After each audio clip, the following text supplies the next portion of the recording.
सपा मुखिया अखिलेश यादव की बल्ले बल्ले, क्योंकि अवैध कब्जा करने वाले प्रवीण सिंह ऐरन की पत्नी सपा की बनी प्रत्याशी। नमस्कार, आप देख रहे हैं सच का प्रतीक यूट्यूब चैनल खबर बुलंद भारत। बरेली से खबर बुलंद भारत के लिए सैयद शाहरुख अली की रिपोर्ट। आपको बता दें कि कांग्रेस के पूर्व सांसद प्रवीण सिंह ऐरन, जो कि लंबे समय तक कांग्रेस में रहे और हाल ही में वह सपा की साइकिल पर सवार हो गए हैं, उन पर बरेली में स्थित लाल नेहरू युवा केंद्र पर अवैध रूप से कब्जा करने का आरोप है। इस मामले की शिकायत जवाहरलाल नेहरू युवा केंद्र की जनरल सेक्रेटरी इंदिरा मायाराम ने मुख्यमंत्री योगी आदित्यनाथ से की थी।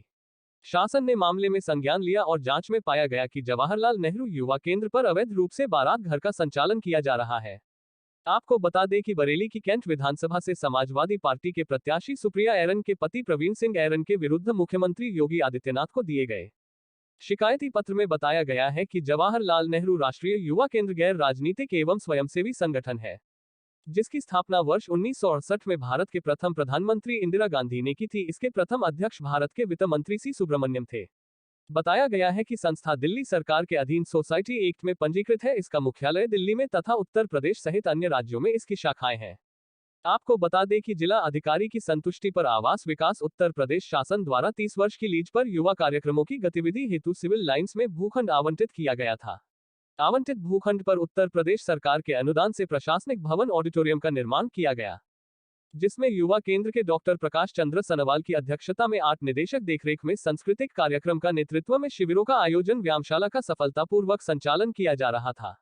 उन्होंने शिकायती पत्र में आरोप लगाया है, कांग्रेस के पूर्व सांसद प्रवीण सिंह ऐरन ने अनाधिकृत रूप से प्रशासनिक भवन के प्रथम तल पर विवाह स्थल बना दिया है।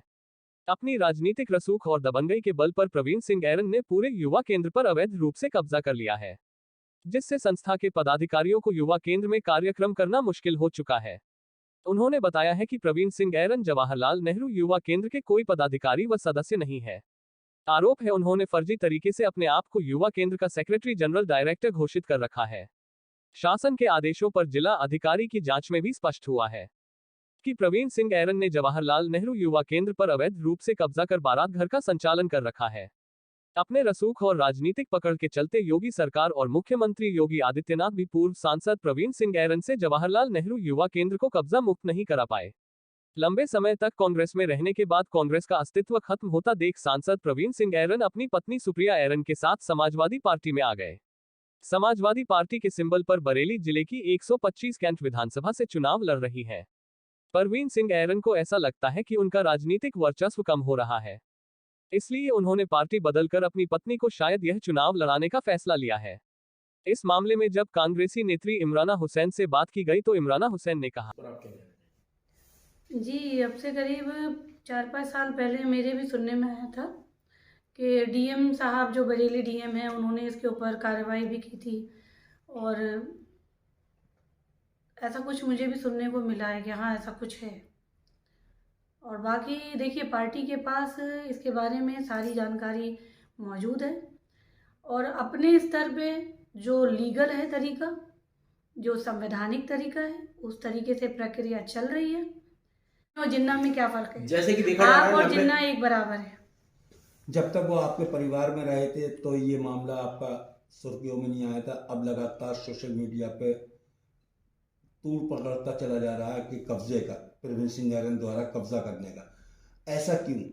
क्या आप लोग मिली भगत से कब्जा कराए हुए थे? मुझे ऐसा लगता है कि प्रवीण सिंह के पास जो ताकत है, जो ताकत उन्होंने पार्टी से जनता के लिए ली थी, उस ताकत को उन्होंने अपने लिए खर्च करा है।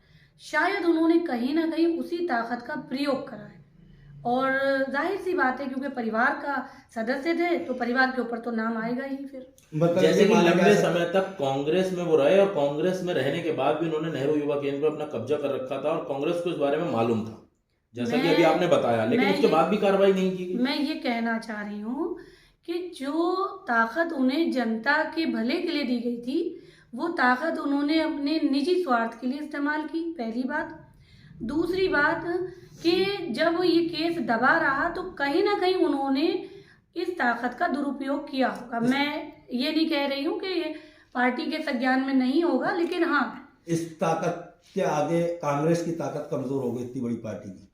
नहीं, विश्वास आपके ऊपर किया, आपके ऊपर एक जिम्मेदारी दी एक जिले की, और हमको ये लगा, है। मेरी बात पूरी सुनिए, मेरा ये कहना है कि आप एक सांसद के पद पे हैं और आप जिस कार्रवाई को लेके चल रहे थे, बिल्कुल आप सही कह रहे हैं कि कहीं ना कहीं ढील है, और ये चीज़ कैसे देखी जाएगी, शीर्ष स्तर के जो लीडरान हैं वो इस चीज़ पे इंशाल्लाह ज़रूर गौर करेंगे।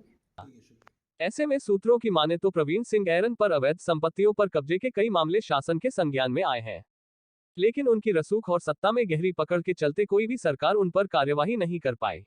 तमाम जिलों का प्रशासन उनके आगे नतमस्तक दिखाई दिया।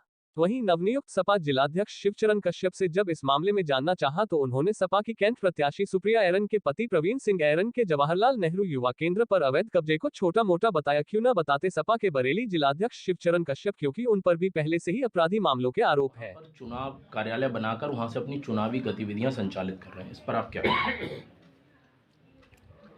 अभी चुनाव का समय है, हमारा लक्ष्य अपने प्रत्याशी जिताने का है।